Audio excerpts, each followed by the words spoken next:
So KEAM repeat ചെയ്യാൻ ആഗ്രഹിക്കുന്ന students അല്ലെങ്കിൽ നീറ്റ് ജെഇ കീം ഇതിൽ ഏതെങ്കിലും കോഴ്സ് റിപ്പീറ്റ് ചെയ്യാൻ ആഗ്രഹിക്കുന്ന സ്റ്റുഡൻസ് മാത്രം ഈ വീഡിയോ കാണുക. എല്ലാത്തവരും ഇപ്പം തന്നെ ഈ വീഡിയോ സ്കിപ്പ് ചെയ്യുക. ഈ ഡിസ്ക്ലെയിമർ ഒന്ന് വായിക്കുക. ഈ വീഡിയോ നിങ്ങൾ ഇൻട്രസ്റ്റ് ഉണ്ടെങ്കിൽ മാത്രം കണ്ടാൽ മതി. എല്ലാവർക്കും സ്കിപ്പ് ചെയ്യാൻ എൻ്റെ ടിപ്സും ഇഷ്ടമുണ്ടെങ്കിൽ മാത്രം നിങ്ങൾ ഫോളോ ചെയ്താൽ മതി. അപ്പോൾ നമുക്ക് സ്റ്റാർട്ട് ചെയ്യാം. ഞാനിവിടെ 3 റൂൾസാണ് എടുത്തിട്ടുള്ളത്. അതിന് ഫസ്റ്റ് നമ്മൾ റൂൾ നമ്പർ 1 ബേസിക് റൂൾസാണ് പറയാൻ പോകുന്നത്. അപ്പോൾ ഇതിൽ ഞാൻ പോയിൻറ്റ്സ് എഴുതിയിട്ടില്ലെങ്കിൽ ഞാൻ എക്സ്പ്ലെയിൻ ചെയ്തുതരാം. ഫസ്റ്റ് കാര്യം ഞാൻ പറയും, നിങ്ങൾ റിപ്പീറ്റ് ചെയ്യാൻ ആഗ്രഹിക്കുന്ന ഒരു സ്റ്റുഡൻറ്റ് വേഗം പോയി ചെല്ലുന്നത് നമ്പർ 1 കോച്ചിങ് സെൻറ്ററിലോട്ടല്ല. ഈ 3 കാര്യം നിങ്ങൾക്ക് ഫോളോ ചെയ്യാൻ പറ്റുന്നുണ്ടോ എന്ന് ആലോചിച്ച് നോക്കുക. എനിക്ക് പറ്റുമോ? ഒരു വർഷം അല്ലെങ്കിൽ ഇനിയുള്ള മാസങ്ങളിൽ discipline, hard work, dedication plus consistency keep ചെയ്യാം. സിസ്റ്റമാറ്റിക് ആയിട്ട് ഇനിയുള്ള സമയത്ത് വർക്ക് ചെയ്യാനുള്ളൊരു മൈൻഡ് സെറ്റ് അല്ലെങ്കിൽ ഒരു മെൻറ്റാലിറ്റി നിങ്ങൾക്ക് ഉണ്ടോ എന്ന് നിങ്ങൾ ആലോചിക്കുക. എല്ലാം നിങ്ങളൊന്ന് ആലോചിച്ച് നോക്കുക. അങ്ങനെ എനിക്ക് ചെയ്യാൻ പറ്റും, അതാണ് ഫസ്റ്റ് സ്റ്റെപ്പ്. അല്ലാണ്ട് നിങ്ങൾ ഈ ബേസിക് എന്ന് ഉദ്ദേശിച്ച ഒരു മനുഷ്യൻ അല്ലെങ്കിൽ ഒരു സ്റ്റുഡൻറ്റ് ചെയ്യേണ്ട കാര്യങ്ങളാണ് ഞാൻ ഉദ്ദേശിക്കുന്നത്. അല്ലാതെ ഒരിക്കലും ഞാൻ ഉദ്ദേശിക്കുന്നത് ഈ എഡ്യൂക്കേഷണൽ ബേസിക് അല്ല, മാത്സും ഫിസിക്സും ആ ബേസിക് അല്ല. ഒരു സ്റ്റുഡൻറ്റ് ചെയ്യേണ്ട ബേസിക് കാര്യങ്ങൾ. ഈ ഒരു കാര്യം നിങ്ങളൊരു ചെയ്യാൻ പറ്റുമോ എന്ന് ആലോചിക്കുക. ഡിസിപ്ലിൻ, ഹാർഡ് വർക്ക്, ഡെഡിക്കേഷൻ, ഈ 3 കാര്യം ഉണ്ടോ എന്നൊന്ന് മനസ്സിൽ നന്നായിട്ട് ആലോചിച്ച് നോക്കുക. ഇത് ചെയ്യാൻ പറ്റുമോ? DHD എന്നാണ് നിങ്ങൾ വിളിച്ചോളൂ. കാരണം ഇതില്ലാന്നുണ്ടെങ്കിൽ നിങ്ങൾ ഇനി റിപ്പീറ്റിന് പോകണ്ട. ഞാൻ പറയണം, ഇനി നിങ്ങൾ ഈ വീഡിയോ കാണണ്ട. ഇത് ചെയ്യാൻ പറ്റുന്നവർ മാത്രമാണ് ഇനി അടുത്ത സ്റ്റെപ്പ് ഓഫ് വീഡിയോ കാണേണ്ടത്. അതെന്തുകൊണ്ടാണ് ഞാൻ പറഞ്ഞത്? ഈ ഒരു കാര്യമില്ലാതെ മക്കളെ നമ്മൾ റിപ്പീറ്റ് ചെയ്തിട്ട് കാര്യം. നിങ്ങളുടെ ഫീസ് പല സ്റ്റുഡൻസും ഇപ്പം നമ്മൾ കേരളത്തിൽ അധികം കുട്ടികൾ JE ഉണ്ടാവും, അതേപോലെ തന്നെ നീറ്റിന് റിപ്പീറ്റ് ചെയ്യുന്നുണ്ട്, കീമിന് റിപ്പീറ്റ് ചെയ്യുന്നത്. നിങ്ങൾ ഒരിക്കലും കീമിന് റിപ്പീറ്റ് ചെയ്യേണ്ട. അതൊക്കെ നമ്മൾ പറയാം, ഇതിനെ റിപ്പീറ്റ് ചെയ്യണമെന്നൊക്കെ പറഞ്ഞുതരാം. കീമിന് മാത്രമായിട്ട് നിങ്ങൾ റിപ്പീറ്റ് ചെയ്യാൻ നിൽക്കരുത്. അതൊക്കെ നമ്മൾ പറഞ്ഞുതരാം. പക്ഷേ അതിന് മുന്നേ ഇപ്പം ബേസിക്കാണ് നമ്മൾ പറയുന്നത്, അത് മനസ്സിലാക്കാം. പല സ്റ്റുഡൻസും ഇപ്പം ഏതെങ്കിലും ഒരു കോഴ്സിന് റിപ്പീറ്റ്, ഇപ്പോൾ JEക്ക് റിപ്പീറ്റ് ചെയ്തിട്ടുണ്ടാവും, എന്നിട്ട് കീം എഴുതിയിട്ടുണ്ടാവും. അപ്പോൾ ചില കുട്ടിയൊക്കെ JEയും കിട്ടിയിട്ടുണ്ടാവില്ല, കീമും കിട്ടിയിട്ടുണ്ടാവില്ല, വളരെ കുറച്ച് റാങ്ക് കിട്ടുന്നത്. അതിനൊരു പ്രശ്നം എന്ന് പറഞ്ഞാൽ ഈ ഒരു സാധനം നിങ്ങൾക്ക് ചെയ്യാൻ പറ്റുന്നില്ല. ഈ ഒരു സാധനം ഇല്ലെങ്കിൽ പിന്നെ നമ്മൾ റിപ്പീറ്റ് ചെയ്തിട്ട് കാര്യമില്ല. ഇപ്പോൾ ഫ്രഷർ സ്റ്റുഡൻസ് കുറേ പേര് ഇപ്പോൾ എൻട്രൻസ് എഴുതിയിട്ട് ഇരിക്കുന്നുണ്ടാവും, റിപ്പീറ്റേഴ്സ് ഉണ്ടാവും, ആഗ്രഹിക്കുന്നവർ, റീറിപ്പീറ്റ് ചെയ്യാൻ ആഗ്രഹിക്കുന്നവർ. അപ്പോൾ ഈ ഒരു സംഭവം നമുക്കില്ല എന്നുണ്ടെങ്കിൽ നിങ്ങൾ റിപ്പീറ്റിന് ഇനി ഇറങ്ങരുത്. ഞാൻ വീണ്ടും പറയണം, ഇതില്ല എന്നുണ്ടെങ്കിൽ നിങ്ങൾ ഇറങ്ങരുത്. നിങ്ങൾ നിങ്ങളുടെ രീതിയിൽ പോകണം, ഇപ്പോൾ കിട്ടിയ കോഴ്സും കാര്യങ്ങളും വെച്ചിട്ട്. കാരണം ഞാൻ എന്തുകൊണ്ടാണ് പറഞ്ഞത്, ഇതില്ല നമുക്ക് മുമ്പോട്ട് പോകാൻ പറ്റില്ല. ഓക്കെ, അപ്പോൾ അത് മനസ്സിലാക്കി. ഇനി അടുത്ത rule number 2 and rule number 3 ആണ് പറയാൻ പോകുന്നത്. അതിൻ്റെ മുന്നേ നിങ്ങൾക്ക് ഹൈലി യൂസ്ഫുൾ ആയിട്ടുള്ള JEൻ്റെ കുറച്ച് ബാച്ചസ് കാണിച്ചു തരാം. ഇൻട്രസ്റ്റ് ഉള്ളവർ മാത്രം കണ്ടാൽ മതി. എല്ലാത്തവരും അതും സ്കിപ്പ് ചെയ്തിട്ട് നമ്മുടെ റൂൾ നമ്പർ 2 വരും. സോ ഫിസിക്സ് വാലയുടെ JE ബാച്ചസ് ആണ്. ആദ്യം അർജുന JE 3.0 2025 ബാച്ച്, ലക്ഷ്യ JE 3.0 4200 rupees, ഇത് ക്ലാസ് 12 സ്റ്റുഡൻസിന് വേണ്ടിയിട്ടാണ്. Prayas JE 3.0 4000 rupees, JE repeater സ്റ്റുഡൻസിന് വേണ്ടിയിട്ടാണ്. And Arjuna JE Hindi batches ആണ്, ക്ലാസ് 11th അത് കഴിഞ്ഞിട്ട് JE മെയിൻ അഡ്വാൻസ് നോക്കുന്നവർക്ക്. പിന്നെ ലക്ഷ്യ JE ഹിന്ദി 2025 വെറും 3000 രൂപയ്ക്കാണ് അതും വരുന്നത്. നെക്സ്റ്റ് എന്ന് പറഞ്ഞാൽ നമ്മുടെ പ്രയാസ് JE ഹിന്ദി 2025 അത് 3000 rupeesനാണ് വരുന്നത്. സോ ഈ ബാച്ചുകളുടെയൊക്കെ ഓഫറിങ്സ് എന്ന് പറഞ്ഞാൽ ഇന്ത്യയിലെ ടോപ്പ് ഫാക്കൽറ്റീസിൻ്റെ ക്ലാസ്സുകളായിരിക്കും. Physics, chemistry, maths, daily practice problems, PDF notes, all India test series. And moreover physics വാലയുടെ ബുക്സ് അവൈലബിൾ ആണ്. സോ എൻ്റെ കൂപ്പൺ കോഡായിട്ടുള്ള VN150 അടിച്ചാൽ നിങ്ങൾക്ക് ഒരു ഇൻസ്റ്റൻറ്റ് ഡിസ്കൗണ്ട് കിട്ടും. കമൻറ്റ് ബോക്സിൽ ലിങ്കും കാര്യങ്ങളും കൊടുത്തിട്ടുണ്ട്. ഇനി റൂൾ നമ്പർ 2. റൂൾ നമ്പർ 2ൽ എനിക്ക് പറയാനുള്ള കാര്യം എന്ന് പറഞ്ഞു കഴിഞ്ഞാൽ, നിങ്ങൾ ആദ്യം ചൂസ് ചെയ്യേണ്ട കാര്യം എന്ന് പറഞ്ഞാൽ, നിങ്ങൾ ഫസ്റ്റ് റൂൾ നമ്പർ 1 ചെയ്യാൻ പറ്റുന്ന ഒരു ഡിസിപ്ലിൻ, ഡെഡിക്കേഷൻ, ഹാർഡ് വർക്ക്, ഇത് 3 ഇടാൻ റെഡി ആയി നിൽക്കുന്ന ആൾക്കാരാണെങ്കിൽ plus consistency plus systematic work for coming months, അതുള്ളവർ മാത്രം ഈ റൂൾ നമ്പർ 2 3 കണ്ടാൽ. എല്ലാത്തവരും ഇനി കാണുന്നുണ്ട്. റൂൾ നമ്പർ 1 ഫോളോ ചെയ്യാൻ പറ്റാത്ത റൂൾ നമ്പർ 2 കണ്ടിട്ട് കാര്യമില്ല. ആദ്യം ചിന്തിക്കേണ്ടത് ഓൺലൈൻ ആണോ നിങ്ങൾ റിപ്പീറ്റ് ചെയ്യാൻ പോകുന്നത്, അല്ലെങ്കിൽ ഓഫ്ലൈൻ ആണോ എന്നാണ് നിങ്ങൾ മനസ്സിലാക്കേണ്ടത്. ഓൺലൈൻ ആയാലും ഓഫ്ലൈൻ ആയാലും യാതൊരു പ്രശ്നവുമില്ല. നിങ്ങൾ ആ റൂൾ നമ്പർ 1 ഓക്കെ ആണെങ്കിൽ നിങ്ങൾ എവിടെ റിപ്പീറ്റ് ചെയ്താലും നിങ്ങളത് കൊണ്ടുപോകും. പക്ഷേ ഞാൻ പറയുന്നത് കുറച്ചും കൂടി ബെറ്റർ, നിങ്ങൾ റൂൾ നമ്പർ 1 ഒന്ന് സ്ട്രെങ്തൻ ചെയ്യാൻ ഓഫ്ലൈൻ ആയിരിക്കും ബെറ്റർ. ഓക്കെ, ഓഫ്ലൈൻ ആയിരിക്കും ബെറ്റർ. ഓൺലൈൻ പിന്നീട് നോക്കിയാൽ മതി. ഓക്കെ, ഓഫ്ലൈൻ ആയിരിക്കും ബെറ്റർ. എൻ്റെ ഒരു പേഴ്സണൽ ഒപ്പീനിയനാണ്. ഇനിയിപ്പോൾ നിങ്ങൾ ഒരു കോളേജിൽ പോയിട്ട് റിപ്പീറ്റ് ചെയ്യാൻ ഉദ്ദേശിക്കുന്ന കുറേ കുട്ടികൾ, അങ്ങനെയൊക്കെ ചിന്തിക്കുന്നവരോട് എനിക്ക് പറയാനുള്ളത്, നിങ്ങൾ അതിനൊക്കെ വളരെയധികം കൺസിസ്റ്റൻസി കീപ്പ് ചെയ്യണം. അതൊന്നും നടക്കണ, ഇപ്പോൾ എഞ്ചിനീയറിംഗ് കോളേജിലൊക്കെ എൻ്റെ ഒരു അഭിപ്രായത്തിൽ നടക്കുന്ന കാര്യമില്ല.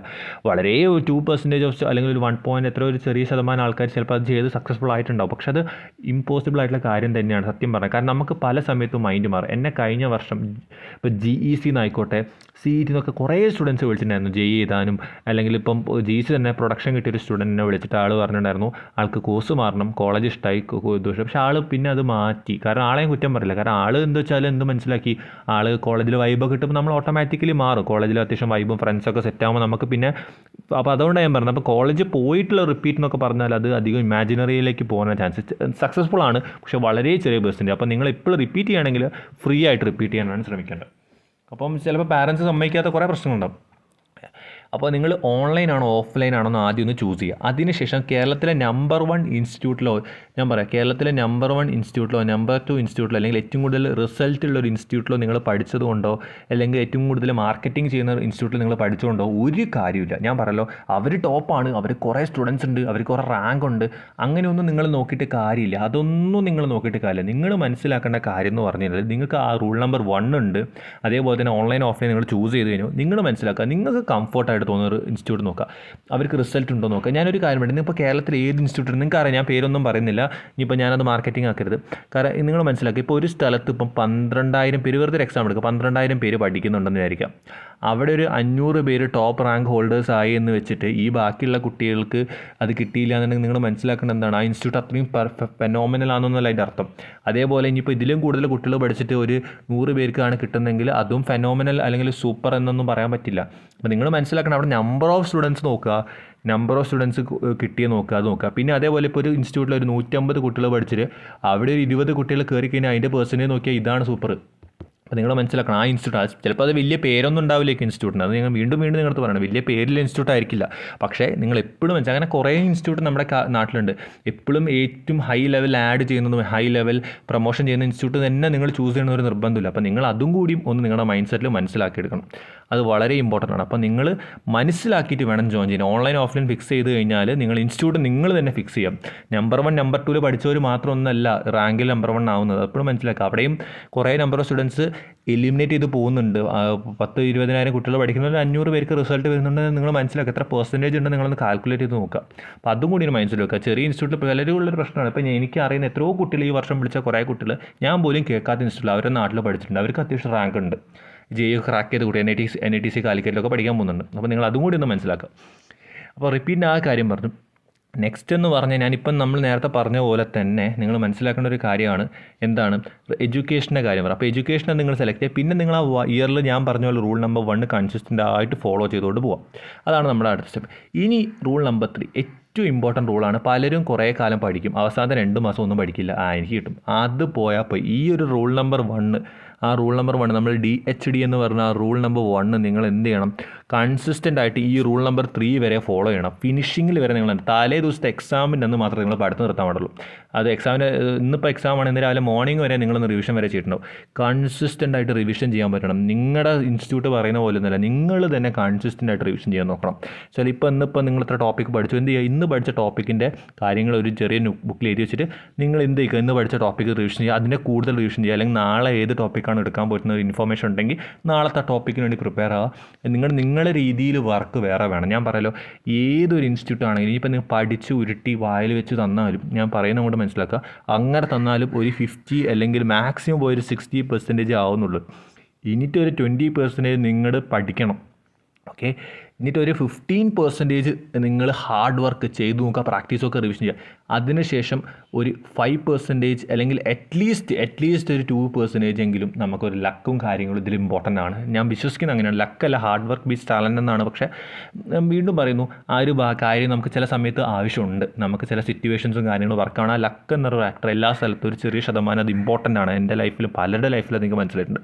അപ്പോൾ അതും കൂടി വേണം. അപ്പോൾ ഞാൻ വീണ്ടും നിങ്ങളുടെ അടുത്ത് പറഞ്ഞ കൺസിസ്റ്റൻസി, റൂൾ നമ്പർ 1 നിങ്ങൾ ഫോളോ ചെയ്ത് കഴിഞ്ഞാൽ റൂൾ നമ്പർ 2 നിങ്ങളുടെ ഒരു ഫേസ് ആണ്. അത് നിങ്ങൾ ഈ റൂൾ നമ്പർ 1 വെച്ചിട്ട് rule number 2 rule number 3 finish ചെയ്യാനാണ് ഉദ്ദേശിക്കുന്നത്. ഫൈനലി കൺസിസ്റ്റൻസി വെച്ചിട്ട് നിങ്ങൾ പോയി കഴിഞ്ഞാൽ നിങ്ങൾക്ക് ഉദ്ദേശിച്ച കോളേജും കോഴ്സും കിട്ടും. നിങ്ങൾ റിപ്പീറ്റ് ചെയ്യുകയാണെങ്കിൽ, ഇപ്പം JEEക്ക് റിപ്പീറ്റ് ചെയ്യുന്നവരുണ്ടെങ്കിൽ നിങ്ങൾ എന്തായാലും കീം നിങ്ങൾക്ക് ക്രാക്ക് ചെയ്യാൻ പറ്റേണ്ടതാണ്. അത് നിങ്ങൾ ആ റൂൾ നമ്പർ 1 ഫോളോ ചെയ്യുകയാണെങ്കിൽ അറ്റ്ലീസ്റ്റ് JEE കിട്ടിയില്ല എന്നുണ്ടെങ്കിൽ കീമെങ്കിൽ നിങ്ങൾക്ക് കിട്ടും. അപ്പോൾ നിങ്ങൾ ഉദ്ദേശിച്ച കോളേജോ കോഴ്സോ കിട്ടില്ല എന്ന് വിചാരിക്കുക. അങ്ങനെയാണ് പ്രൈവറ്റ് കോളേജിൽ പോയിട്ട് 4 വർഷം അല്ലെങ്കിൽ നിങ്ങൾ ഉദ്ദേശിക്കുന്നത്, അപ്പോൾ പലർക്കും ഇഷ്ടപ്പെടാത്ത പ്രൈവറ്റ് കോളേജ് കിട്ടിയിട്ടുണ്ടാവും. ഇഷ്ടപ്പെട്ടവർക്ക് ഓക്കെ, കുഴപ്പമില്ല. ഇഷ്ടപ്പെടാത്ത കോളേജ് കിട്ടിയിട്ട് 4 വർഷം പഠിക്കുന്നതിലും ബെറ്റർ 1 വർഷം കൂടി കളഞ്ഞിട്ട് ഇഷ്ടപ്പെട്ട കോളേജിൽ അടിപൊളിയായിട്ട് പഠിച്ചിറങ്ങുന്നതാണ്. പ്ലേസ്മെൻറ്റും കാര്യങ്ങളൊക്കെ അവിടെ വിട്ടേക്ക്. അതൊക്കെ ഓരോ ഇയർ ഓരോ പോലെയാണ് നമുക്ക് കിട്ടുക. അപ്പോൾ മനസ്സിലാക്കുക. അപ്പോൾ ഇങ്ങനെയാണ് ഇതിൻ്റെ ഒരു റൂൾ നമ്പർ 3 വരെ പറഞ്ഞത്. അപ്പോൾ നിങ്ങൾക്ക് ഈ വീഡിയോ ഇഷ്ടമായിട്ടുണ്ടെങ്കിൽ മാത്രം നിങ്ങളുടെ റിപ്പീറ്റ് ചെയ്യാൻ ആഗ്രഹിക്കുന്ന ഫ്രണ്ട്സിലോട്ട് ഷെയർ ചെയ്യുക. അല്ലാത്തവർക്ക് ഈ വീഡിയോ ഇപ്പോൾ തന്നെ എന്താ പറയുക, ഇഷ്ടമില്ലെങ്കിൽ ഡിസ്ലൈക്ക് അടിച്ചു വിടാം. ഞാൻ ഇത്ര എനിക്ക് ഒരു മാക്സിമം എൻ്റെ പൊട്ടൻഷ്യൽ വെച്ച് മനസ്സിലാക്കിയെടുത്ത കാര്യങ്ങളാണ്.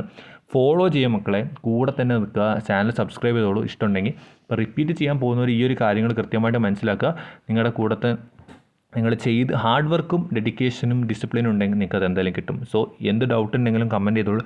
ഇതുപോലത്തെ ഇൻഫോർമേറ്റീവ് കാര്യങ്ങൾക്കായിട്ട് ചാനൽ സബ്സ്ക്രൈബ് ചെയ്യുക. So stay with the channel and be with the channel. It's for you, not for me.